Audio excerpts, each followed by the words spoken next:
बिस्मिल्लाहिर्रहमानिर्रहीम and welcome to kinder stories. आज जो मैं किताब आपको सुनाने वाली हूँ इसका नाम है किशमिश। आए इसे स्टार्ट करते हैं। बिड्डू और चिया बाग में गेंद से खेल रहे थे। उनकी पालतू बिल्ली किशमिश खड़ी मुंह तक रही थी, जैसे वो भी इनके साथ खेलना चाहती हो। एक दो दफ़ा वो गेंद की तरफ लपकी, लेकिन दोनों ने उसको हुश कहकर भगा दिया और खुद खेलने लगे।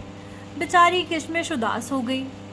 खेलते हुए यकायक चिया ने कसकर एक किक मारी और गेंद बेर के पेड़ पर अटक गई। दोनों भाई बहन सोचने लगे कि पेड़ पर से गेंद कैसे उतारी जाए। उन्होंने पेड़ पर खूब पत्थर मारे कि शायद पत्थर लगने से गेंद नीचे गिर पड़े, लेकिन गेंद जूं की तूं पेड़ पर अटकी रही। किशमिश ये तमाशा खामोशी से देख रही थी। बिड्डू और चिया की बेबसी देखकर वो पेड़ पर चढ़ी और गेंद नीचे गिरा दी। गेंद पाकर बिड्डू और चिया बहुत खुश हुए। उन्हें पहली बार यह एहसास हुआ कि किशमिश कितनी प्यारी है। अब बिड्डू और चिया ने किशमिश को भी अपने साथ खेल में शामिल कर लिया। The end. अगर आपको ये कहानी अच्छी लगी है और आप हमारे साथ और भी कहानियाँ पढ़ना चाहते हैं तो हमारे चैनल को सब्सक्राइब करें, इस वीडियो को लाइक करें, इंस्टाग्राम और फेसबुक पे हमें फॉलो करें। Thank you.